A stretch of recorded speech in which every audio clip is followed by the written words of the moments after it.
You're watching BuzzTV's The Daily News, your one-stop source for what's going on today in the 3D and entertainment industries.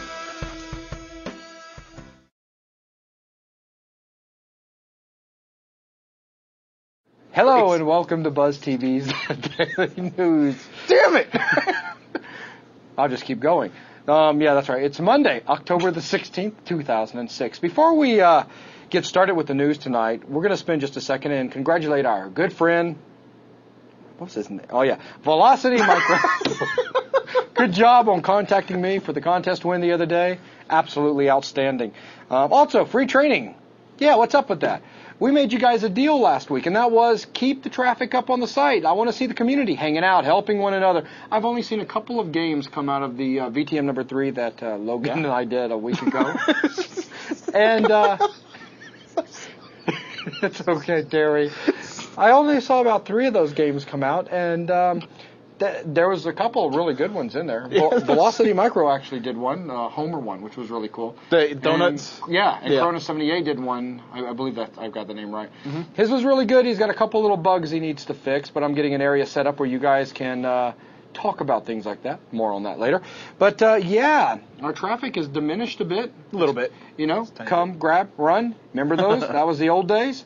And because of that, it resulted in us stopping all the free training videos all the time. I am ready to rain free training videos down upon you guys, not just Delphi, but getting into some 3D and 2D stuff as well. But you guys have to do your part. Community. It's all about the community. If we go right back into the old way of things, then we will resort right back into the old way of things. We'll just continue working on commercial products instead of spending a great deal of our time working on free stuff. With that, let's go ahead and get on with the news. Terry. All right. Moving on to some entertainment news. Laser TV billed as the death of plasma. That's right. AfterDawn.com is reporting, pretty much actually, not just Afterdawn. It's all over the place. It's all over the place. Australian firm hope I'm saying that right, Eraser International and its U.S. partner Novolux have unveiled the world's first laser television. It will be pretty much half price. Well, not necessarily half price, but competitively priced. Twice as good and consume a fraction of electricity of conventional plasma and LCD TVs. A 50-inch screen will be below $1,000 US. Yeah, Mitsubishi's reporting this actually, and they've only got a screenshot. Yeah, a screenshot. Just a picture of it, and it looks totally badass. The picture looks good. Of course, we're looking at it in high def already. Exactly. So I mean, if they really pull through, I mean, laser televisions aren't anything new. They've actually been around for a while, but a problem's been power and cost. Right. And now, apparently, Mitsubishi has conquered these two problems, and we're looking at a release in 2007. And if they hold true to this, I'll be there. I'll just throw mine in the garbage. And, yeah, we don't need this anymore. Yeah, thunk, and pick one of these up. I mean, you know, half the weight. Half the weight. They're supposed to be thinner. Yeah. So, I mean, how much more thin can you get now? It's just going to be like a sheet of paper you tack to the wall now. But yeah, I am very excited about this, and hopefully it's going to turn out well. For those of you that are Howard Stern fans, he is coming to the net. This is being reported over at CNET.com. To promote an internet radio service, Sirius is launching this week. Howard Stern's 4+ hour program will be made available live online for free on October 25th and 26th. The service can be accessed by logging on to the Sirius website. So if you guys are fans or you're wanting to hear his show, you're just curious about the morbid stuff he does, head on over there and check it out. All right, new Hellboy is coming to TV. Yes, he is. Sci-Fi.com is reporting that Hellboy, Swords of Storms, a new animated feature based on Mike Mignola's graphic novel series, continues the comic book and film series when it debuts October 28th at 9:30 p.m. Eastern Pacific at Cartoon Network's Toonami programming block. So go check that out. And America showed its true colors this weekend. Yes, it did, as The Grudge Part 2 became #1 at the American box office. Oh, good Lord. Wow, Friday the 13th proved to be an auspicious date to release Sony Pictures' The Grudge 2, as the horror film earned a solid $22 million at the North American box office, and it became the studio's 12th #1 film this year. Sony's going to need that. Yeah, Sony's going to need every every bit of money they can possibly get, because we'll tell you why in a minute. Get to it in a minute. Moving on to gaming news. Valve offers Source for 360. This is pretty cool. GameSpot.com is reporting that a version of Half-Life 2's engine, version of Half-Life 2 engine optimized for a Microsoft console, now available as developer middleware. Some subtitles there. Yeah. Yes, that would help in English, please. A quick drawing for tonight with the Magic Cat and sweet. our winter. It's winter. Our winter. Our winner for tonight is going to be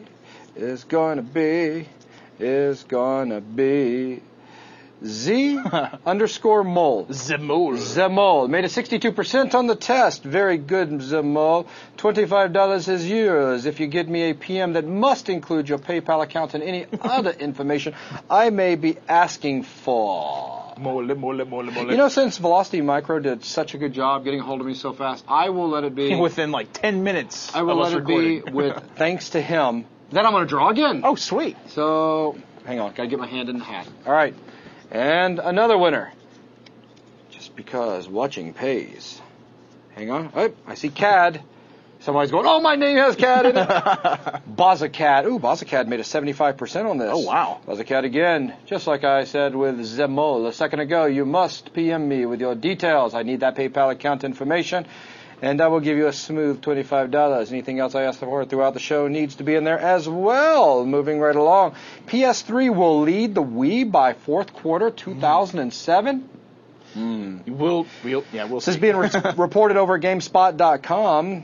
Interbrain predicted that the PS3 will outsell its biggest next-gen rival in Japan, the Nintendo Wii, by the end of the next year.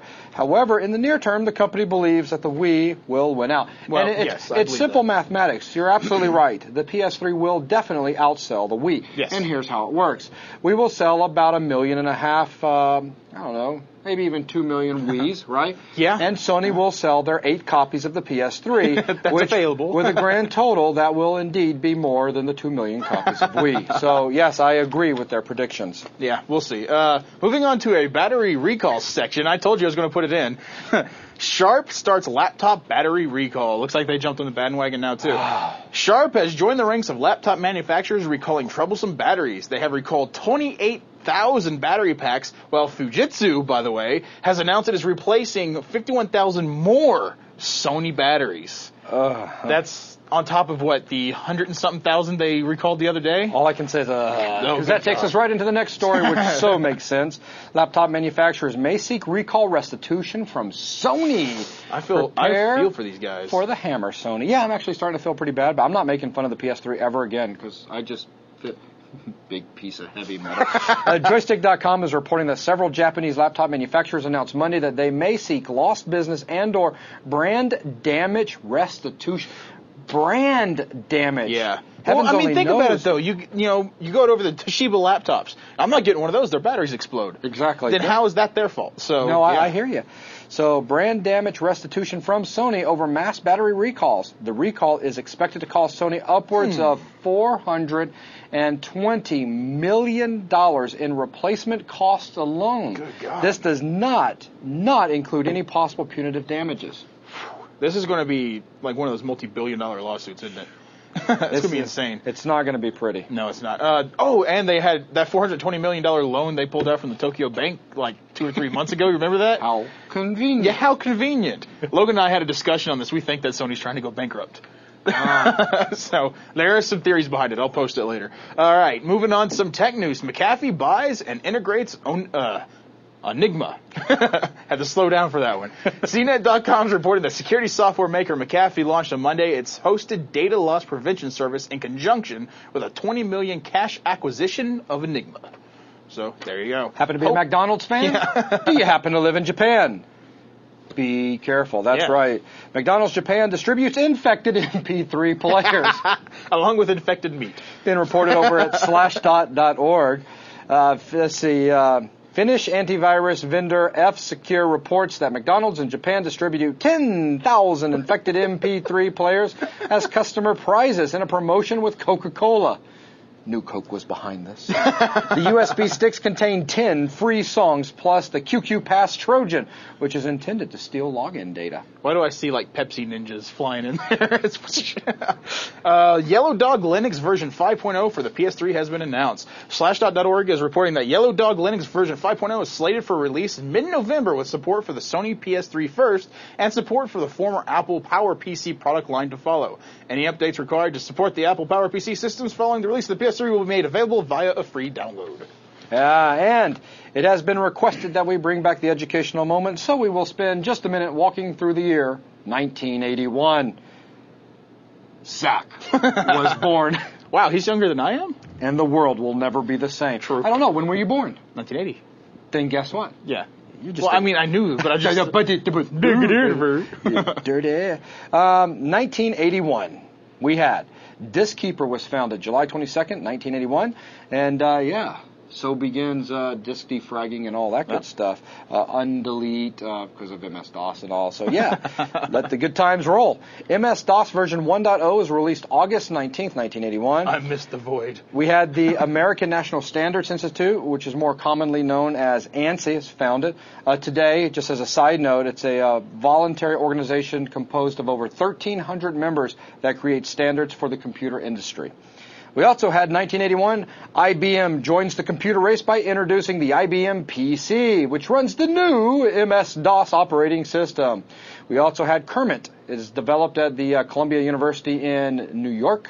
It's a file transfer and terminal protocol, for those of you that did not know. Not easy being green. Also in 1981, Xerox introduces the Graphical Star Workstation.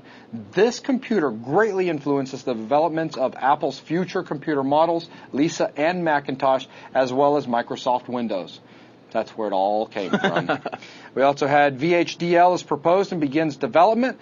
We've got, just stumbling across things, I thought this was interesting, so I threw it in there. Kinji Urata becomes the first human to be mistakenly killed by a factory robot. It begins Skynet. They thought it was Sarah. They thought it was Sarah Connor. My bad. We also had the VME bus begins development. We had the Hayes introduces the Smart Modem 300 with its standard setting AT command. I'm sure that'll ring a bell for a lot of people out there. Set and operating speeds of 300 bits per second. How does one get accidentally killed by a robot? I just demonstrated. Well, no, I mean, it's just like, the spinny robot of death, let's go play around it. I don't understand. Adam Osborne introduces the Osborne 1, the first successful portable computer.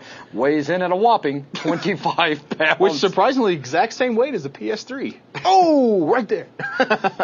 Is it? Actually, I think it's like 11 pounds. So, that's still pretty freaking heavy. It's like, good God. You put it on your table goes... Hewlett-Packard Super Chip, the first 32-bit chip is introduced. Commodore ships the Commodore VIC-20. Yeah, baby. Nice. Which later becomes the world's most popular computer, costing only $299.95. Did my mom and dad actually pay that much money? I find them at like Goodwill for like $1. Man, I love them to death. They got me, not that I loved them any less before the show, but they got me no, I like them. they got me a Commodore VIC-20 back in the day. Oh. That's a lot of money back in the day. It's a lot of money now. Logitech is founded in Apple, Switzerland. Cool. We have Adaptec is founded. We've got Gymlite is founded. A lot of these names are very familiar to you guys. We got, Hayes releases the Smart Modem 1200 with transfer rates of 1200 bits per second. So now we're getting even faster. Which is roughly what we have here. Competitive, pretty much. CTX is established. Heavens knows we've had several CTX monitors over the years. Kensington is founded. We've had lots of Kensington memory over the years. Movies, we had 4 new animated feature films that premiered this year. We've had American Pop. We had The Fox and the Hound. We had Fritz Frühling's Looney Bugs Bunny movie. And we had Heavy Metal. Great movie, man. Great movie. Love the bomber scene. Yes. That was my favorite. I still think my favorite one is like the big guy, like has a little marble and he just turns huge, starts smashing things. That's like my favorite. Stern. That's great. I love that. Also, just to kind of wrap things up for tonight, just want to let you guys know that the eligibility list is now up and running with the proper files in it. So for those of you that have been watching Everyday's show, wondering why you haven't shown up in the eligibility list for the $1,000 contest we're going to be having in just a few weeks, check now. Yeah. Everything should indeed be good to go. So with that, we're going to go ahead and wrap up tonight's show. And we look forward to seeing you guys tomorrow, the 17th of October. Until then, you guys all be safe. We're out of here.